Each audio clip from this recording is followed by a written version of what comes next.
الحمد لله نحمده ونستعينه ونستغفره ونؤمن به ونتوكل عليه ونعوذ بالله من شرور أنفسنا ومن سيئات أعمالنا من يهده الله فلا مضل له ومن يضلله فلا هادي له ونشهد أن لا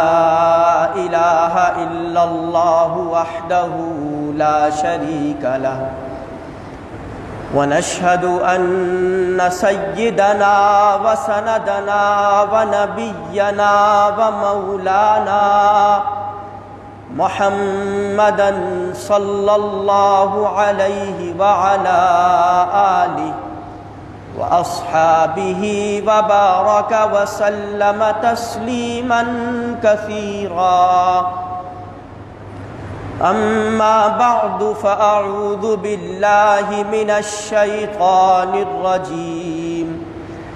بسم الله الرحمن الرحيم يا أيها الذين آمنوا توبوا إلى الله توبة نصوحا عسى ربكم أن يكفر عنكم سيئاتكم ويدخلكم جنات تجري من تحتها الأنهار يوم لا يخزي الله النبي والذين آمنوا معه نورهم يسعى بين أيديهم وبأيمانهم يقولون ربنا أتمم لنا نورنا واغفر لنا إنك على كل شيء قدير وقال تعالى قل يا عبادي الذين أسرفوا على أنفسهم لا تقنطوا من رحمة الله إن الله يغفر الذنوب جميعا إنه هو الغفور الرحيم صدق الله العظيم اللهم صل على محمد وعلى آل محمد كما صليت على إبراهيم وعلى آل إبراهيم إنك حميد مجيد اللهم بارك على محمد وعلى آل محمد كما باركت على إبراهيم وعلى آل إبراهيم إنك حميد مجيد محترم عزیزوں، بزرگوں، نوجوانوں، بچوں،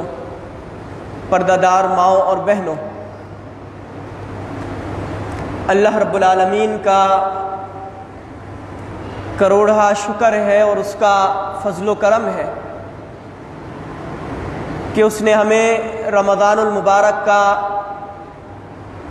رحمتوں، مغفرتوں اور بخششوں والا مہینہ عطا فرمایا، اور اس بات کو اپنی خوش نصیبی کہا جائے یا بد نصیبی کہا جائے کہ یہ رمضان المبارک کا مہینہ انتہائی تیزی سے اپنی ساعتیں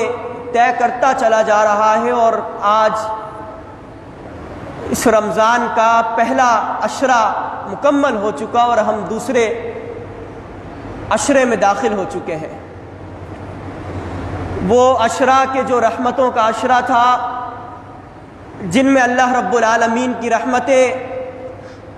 بارش کی طرح برستی تھیں، اور اب یہ عشرہ جو مغفرتوں کا عشرہ ہے،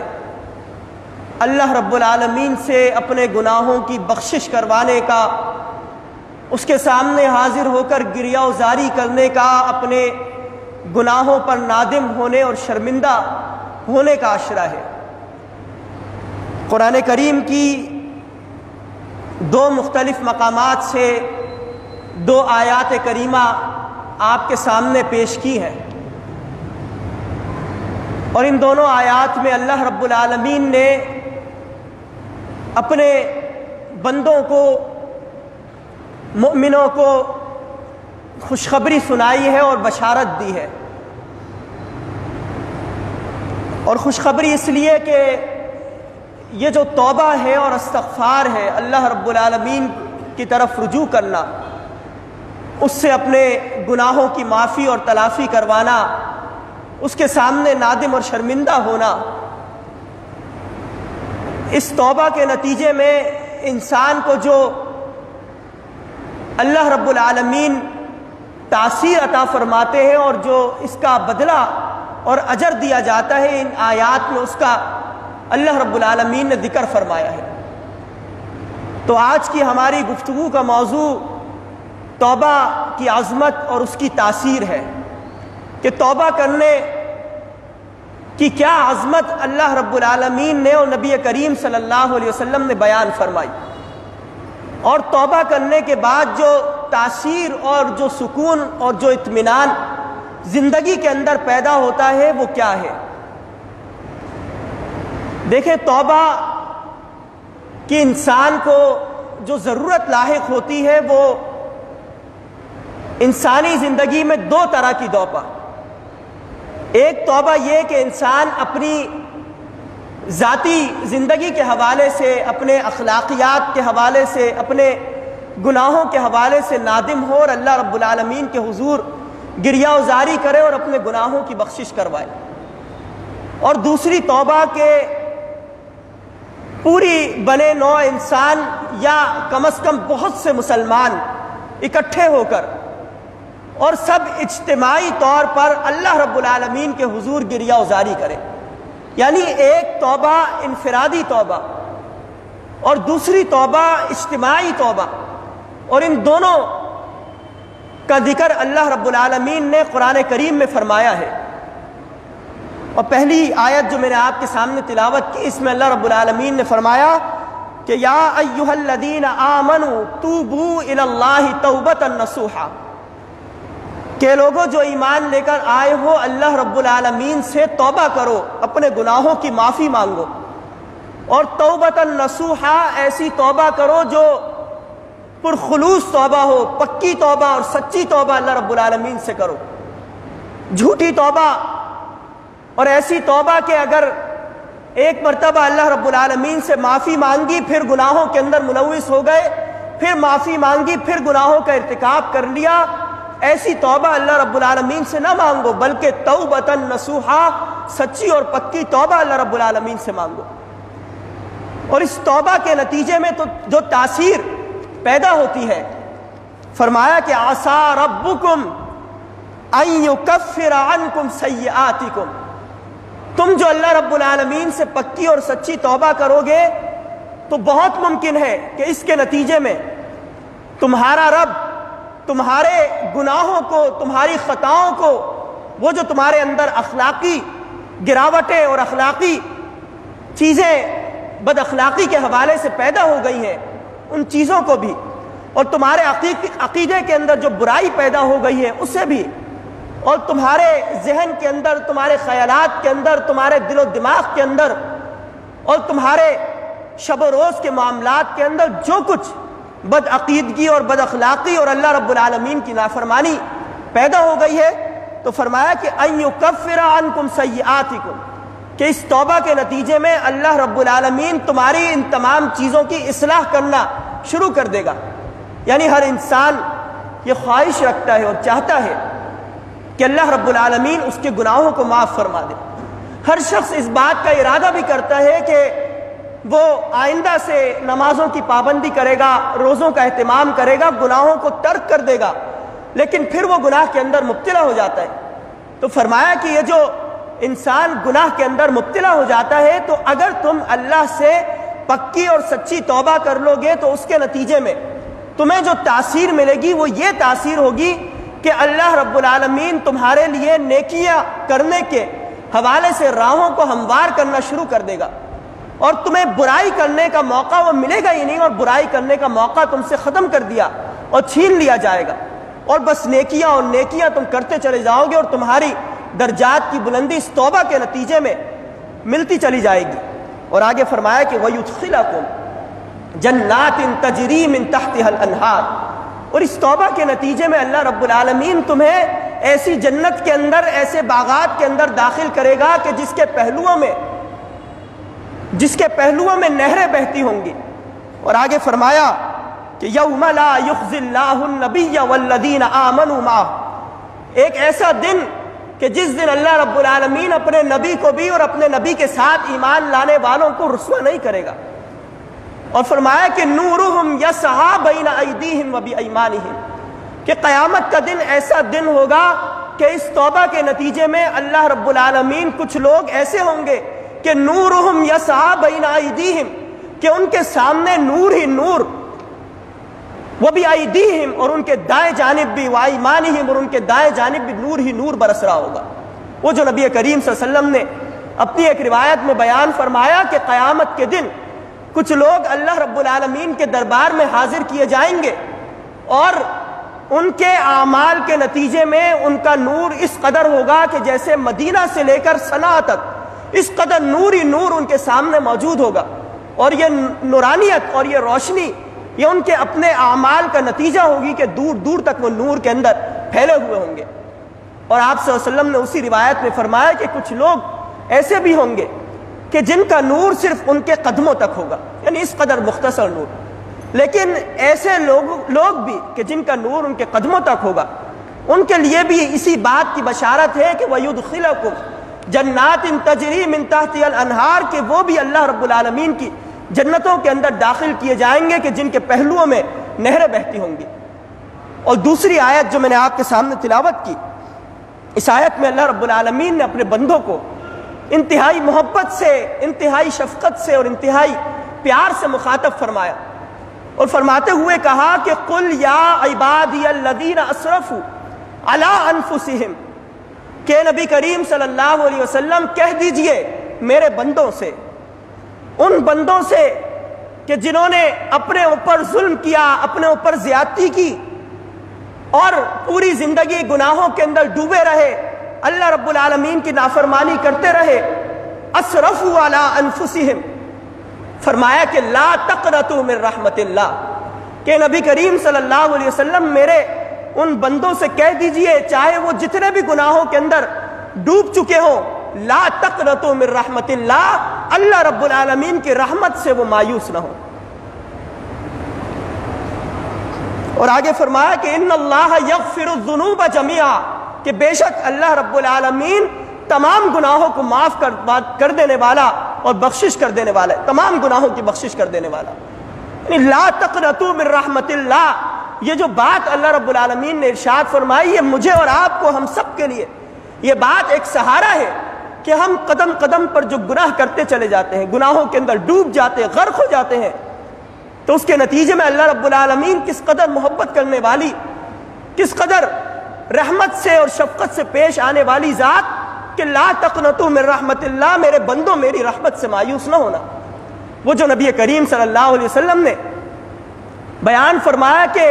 کل بنی آدم خطاؤن، فرمایا کہ تمام کے تمام بنی آدم خطا کار ہیں، بار بار خطائیں کرنے والے، بار بار گناہ کرنے والے، کل بنی آدم خطاؤن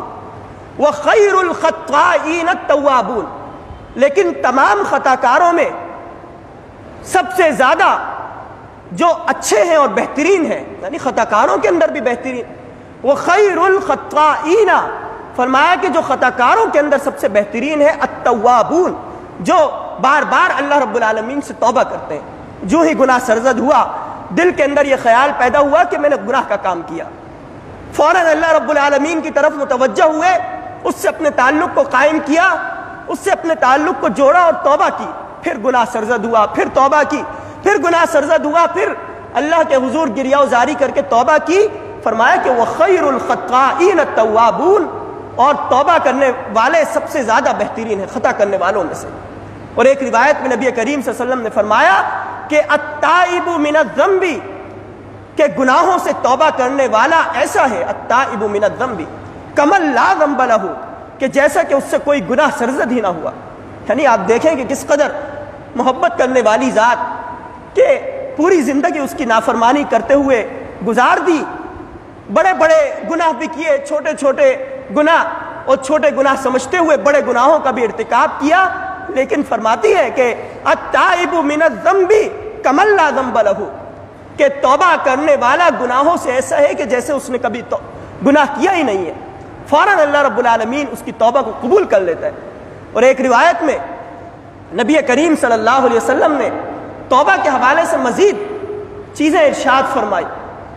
فرمایا کہ توبہ کرنا اللہ رب العالمین کو انتہائی محبوب ہے، بہت زیادہ پسندیدہ عمل، اور بالخصوص ایسا مومن بندہ کہ جو توبہ کرتا ہے وہ اللہ رب العالمین کو زیادہ پسندیدہ ہوتا ہے۔ ان اللہ یحب، بے شک اللہ تعالیٰ محبت کرتا ہے، العبد المؤمن، ایسے بندے سے کہ جو مومن ہے، المفتنہ، اور آگے فرمایا کہ مومن بھی ہے لیکن المفتنہ، فتنوں کے اندر، گناہوں کے اندر مبتلا ہو جاتا ہے۔ تو ایسے مومن بندہ کہ جو گناہوں کے اندر مبتلا ہو جاتا ہے، ایسے بندے کی توبہ اللہ رب العالمین اس سے بہت زیادہ پسند کرتا ہے اور اس سے بہت زیادہ محبت کرتا ہے۔ ان اللہ یحب العبد المؤمن المفتن التواب، کہ جو بار بار اللہ رب العالمین کے حضور حاضر ہو کر گریہ وزاری کرتا ہے اور توبہ کرتا ہے، تو اللہ رب العالمین ایسے فرد کی توبہ کو قبول کرتا ہے اور اس سے بہت زیادہ محبت فرماتا ہے۔ اور آپ دیکھیں کہ نبی کریم صلی اللہ علیہ وسلم نے توبہ کے حوالے سے جو ارشادات بیان فرمائے، اور اللہ رب العالمین نے جو قرآن میں ارشادات بیان فرمائے، یعنی عموماً یہ جو وعظ کا جو طریقہ ہوتا ہے، نصیحت کرنے کا جو طریقہ ہوتا ہے، یہ یا تو انذار کا طریقہ ہوتا ہے یا تبشیر کا طریقہ۔ انذار کا مطلب کہ اللہ رب العالمین نے جو ڈرانے کے حوالے سے، خوف دلانے کے حوالے سے، جہنم کے حوالے سے آیات کا نزول فرمایا، نبی کریم صلی اللہ علیہ وسلم نے جو روایات وعیدیں ارشاد فرمائی، ان چیزوں کو ذکر کیا جائے اور ان چیزوں سے ڈرا کر انسان کو اللہ کی جانب متوجہ کیا جائے۔ اور دوسرا تبشیر کا طریقہ کہ بندوں کو خوشخبری سنا کر، بشارتیں دے کر اور جنتوں کے حوالے دے کر، اللہ رب العالمین کی نعمتوں اور باغات اور اس کی قدرتوں کے حوالے دے کر انسان کو اللہ رب العالمین کی جانب متوجہ کیا جائے۔ تو یہ جو توبہ کا ذکر اللہ رب العالمین نے قرآن میں فرمایا اور نبی کریم صلی اللہ علیہ وسلم کی جو روایات میں نے آپ کے سامنے ابھی پیش کی، یہ تمام روایات ہمیں یہی بات بتا رہی ہیں کہ اللہ رب العالمین نے اور نبی کریم صلی اللہ علیہ وسلم نے بشارت کا طریقہ اختیار فرمایا کہ مومنوں کو خوشخبری سنا دی کہ اگر تم نے توبہ کی تو تمہارے تمام گناہوں کو معاف کر دیا جائے گا، اور اللہ رب العالمین توبہ کرنے والوں کو پسند فرماتا ہے، اور اللہ رب العالمین توبہ کے نتیجے میں انسان کے نامہ اعمال کے اندر اضافہ کر دے گا، اس کی تمام خطاؤں کو مٹا دے گا اور اسے جنتوں کے اندر داخل کر دے گا، اور نور ہی نور اس کے سامنے موجود ہوگا۔ یعنی یہ بشارت اور خوشخبری کا ایک ذریعہ ہے جو نبی کریم صلی اللہ علیہ وسلم نے استعمال فرمایا تاکہ بندے اللہ رب العالمین کی توبہ کی طرف متوجہ ہو جائے۔ اور روایات اور واقعات میں توبہ کے حوالے سے بہت سے واقعات آتے ہیں۔ ایک واقعے میں آتا ہے کہ ایک شخص ہے، وہ کسی سفر پر نکلتا ہے، حالت سفر میں ہے، اس کے پاس ایک اونٹ موجود ہے اور اس کے اونٹ کے اوپر کچھ ساز و سامان ہے جو اس کے کھانے پینے کا ساز و سامان اور کچھ سفر کا ساز و سامان ہے۔ وہ بہت دور سفر پر نکلا ہے، ایک صحرا کے اندر پہنچتا ہے تو کچھ دیر سستانے کے لیے کسی درخت سے ٹیک لگا کر لیٹ جاتا ہے۔ جب وہ بیدار ہوتا ہے تو دیکھتا ہے کہ اس کی وہ جو اونٹنی ہے جس کے اوپر اس کے سفر کا ساز و سامان موجود ہے، جس کے اوپر اس کا کھانے پینے کا اور جو کچھ اس نے راستے میں ضروریات ہیں ان چیزوں کا سارا سامان اس کے پاس موجود تھا، وہ اونٹنی بھی غائب ہو چکی اور وہ سامان بھی اس کے پاس سے غائب ہو چکا، اونٹنی گم ہو گئی۔ اب وہ پریشانی کی کیفیت میں کبھی ادھر کبھی ادھر تلاش کرتا ہے، یعنی تلاش کرتے کرتے وہ تھک کر چور چور ہو کر دوبارہ سے ایک درخت کے پاس آ کر لیٹ جاتا ہے اور بس اس بات کے انتظار میں بیٹھ جاتا ہے کہ بس ابھی موت آئے گی اور وہ اس دنیا سے چلا جائے گا۔ یعنی کھانے پینے کا کوئی سامان موجود نہیں ہے، صحرا کے اندر ہے، دور دور تک سفر ہے اور کوئی چیز اس کے پاس پینے کے لیے قطرہ بھی اس کے پاس موجود نہیں ہے، تو وہ مایوس ہو جاتا ہے اور مایوس ہو کر ایک درخت سے ٹیک لگا کر لیٹ جاتا ہے اور دوبارہ سے اس کی آنکھ لگ جاتی ہے۔ نبی کریم صلی اللہ علیہ وسلم بیان فرماتے ہیں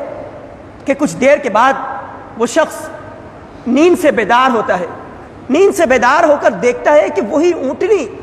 جو کچھ دیر پہلے گم ہو چکی تھی وہ اس کے سامنے کھڑی ہے، اور وہ اپنی اس اونٹنی کو پا کر اس کے اندر دوبارہ سے وہ جذبات پیدا ہوتے ہیں کہ اب تو مجھے زندگی گزارنے کے لیے اور کھانے اور پینے کے لیے دوبارہ سے کچھ چیزیں میسر آ گئیں، تو وہ خوشی کے عالم میں بہت زیادہ فرط محبت کے ساتھ اور انتہائی خوشی کے عالم میں وہ ایک جملہ اپنی زبان سے نکالتا ہے اور کہتا ہے کہ اللہم انت عبدی وانا ربک، یعنی اسے یہ بات کہنی چاہیے تھی کہ اے اللہ تو میرا رب ہے اور میں تیرا بندہ ہوں، تو نے مجھے سفر کے اندر یہ دوبارہ سے چیز لوٹائی، میں تیرا شکر ادا کرتا ہوں۔ لیکن اس نے اس جملے کو الٹ دیا، یعنی خوشی کے عالم میں، اور کہا کہ اللہم انت عبدی، کہ اللہ تو میرا بندہ ہے، وانا عبد وانا ربک، اور میں تیرا رب ہوں۔ تو نبی کریم صلی اللہ علیہ وسلم فرماتے ہیں کہ جانتے ہو کہ جب اس شخص نے اپنی زندگی کے حوالے سے تمام امیدیں کھو دی کہ اب مجھے زندگی نہیں مل سکتی، اب مجھے کھانے پینے کے لیے کوئی چیز نہیں مل سکتی، اور پھر جب اس کے سامنے وہ اونٹنی آئی اور اس کے اوپر ساز و سامان لدا ہوا تو اس کو جو دل کے اندر سکون اور جو خوشی پیدا ہوئی، تو نبی کریم صلی اللہ علیہ وسلم نے فرمایا کہ اللہ رب العالمین جب کوئی بندہ، اس کا گناہگار بندہ اس سے توبہ کرتا ہے، اس کے سامنے گریہ ازاری کرتا ہے، اپنے گناہوں کی بخشش کا مطالبہ کرتا ہے، تو اللہ رب العالمین کو اس شخص سے کئی گنا زیادہ خوشی ہوتی ہے۔ یعنی اللہ رب العالمین بہت زیادہ اپنے بندوں کی توبہ پر خوش ہوتا ہے، چاہے جتنا بھی گناہگار بندہ ہو۔ وہ رب اس بات پر خوش ہوتا ہے کہ میرا بندہ میری طرف پلٹ کر آیا، اس نے تقوی اور پرہیزگاری کی زندگی گزارنی چاہی، اس نے دل کے اندر یہ خیال پیدا کیا کہ میں اللہ رب العالمین کی نافرمانی والے کام کر رہا ہوں، تو گویا کہ اس بات کی وجہ سے اور اس گناہوں کی معافی کی وجہ سے اللہ رب العالمین انتہائی خوش ہوتا ہے۔ تو اسی لیے عزیزوں یہ توبہ کرنا، ارے اللہ رب العالمین سے گریہ ازاری کرنا، استغفار کرنا، فرمایا کہ نبی کریم صلی اللہ علیہ وسلم نے کہ اللہ رب العالمین تم سے 70 ماؤں سے بھی زیادہ محبت کرنے والی ہستی ہے، یعنی 70 ماؤں سے بھی زیادہ محبت کرنے والی۔ ایک ماں کس قدر محبت کرتی ہے، یعنی کوئی ماں یہ نہیں چاہے گی کہ اس کا اپنا بیٹا، اس کی اپنی بیٹی، اس کی اپنی اولاد آگ کے اندر چلی جائے اور آگ کے اندر جھلس کر رہ جائے۔ کوئی ماں اس بات کی خواہش ہرگز نہیں رکھے گی، پوری دنیا کے اندر کوئی ماں ایسی نہیں ہو سکتی جو اس بات کی خواہش رکھے۔ تو آپ سوچیں کہ وہ ذات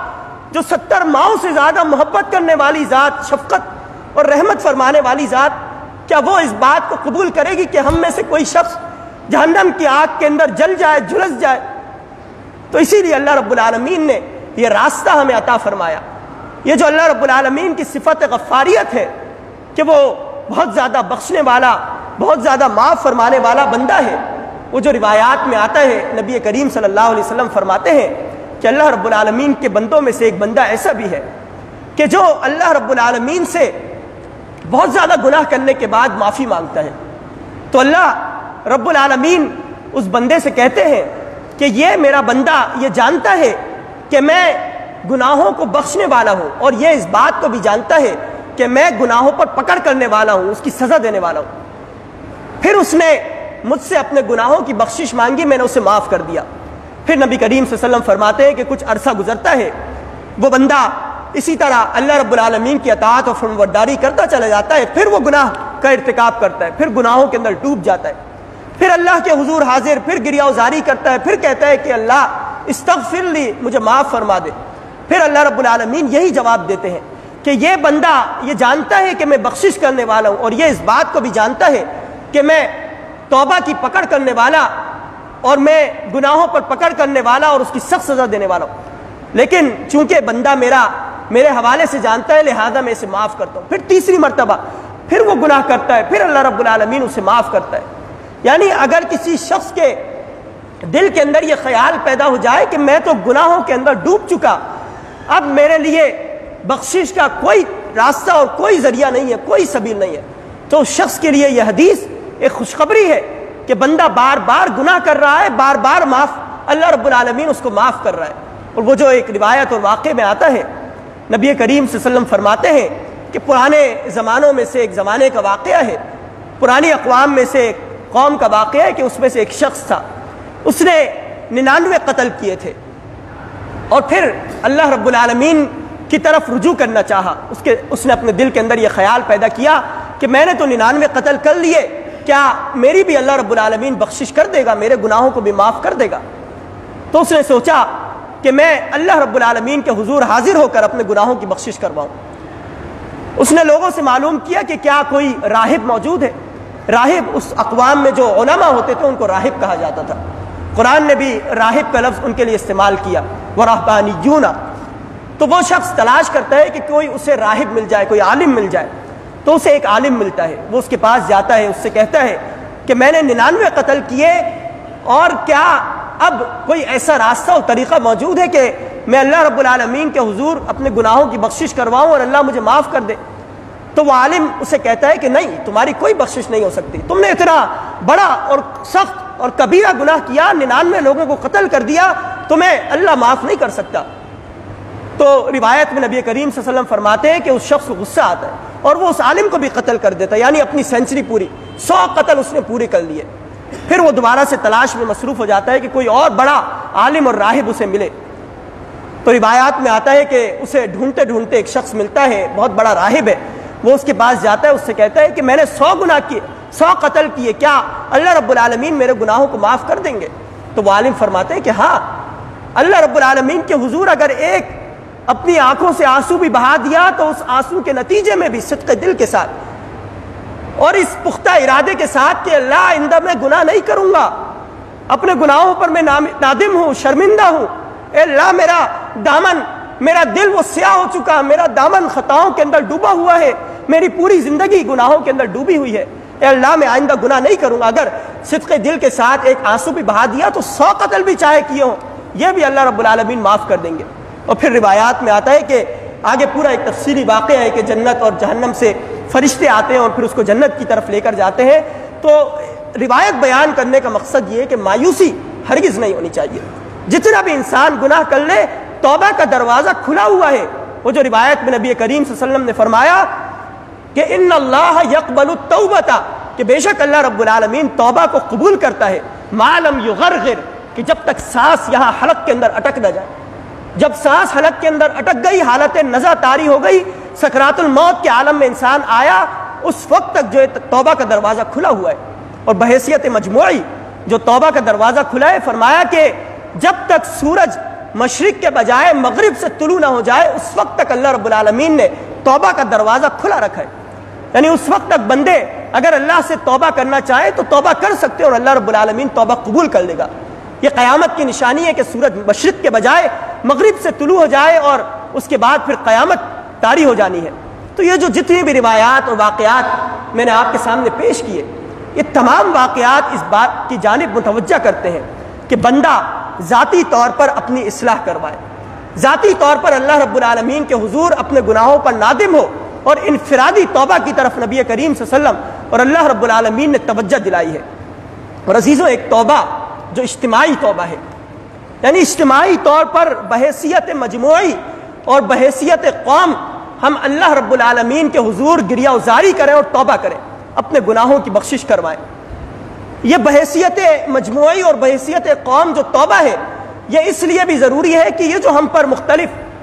اللہ رب العالمین کی جانب سے جو آفات نازل ہوتی رہتی ہیں، جو وبائیں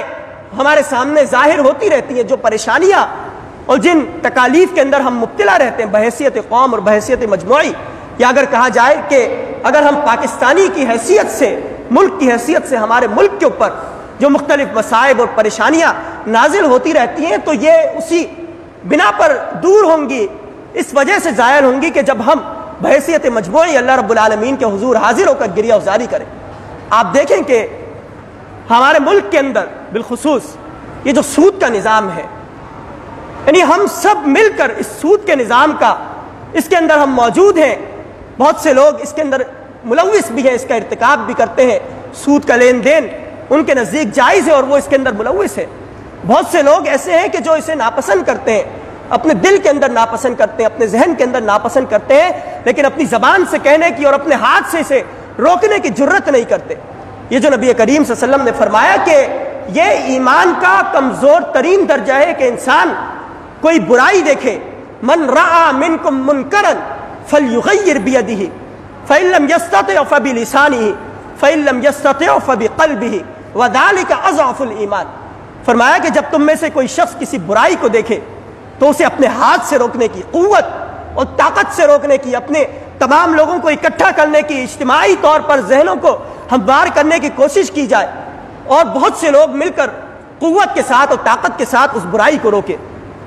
اگر اس کی استطاعت تمہارے اندر موجود نہیں ہے تو کم از کم زبان کا استعمال اس کے حوالے سے کیا جائے اس برائی کو روکنے کے لیے۔ اگر اس کی بھی استطاعت نہیں رکھتے ہو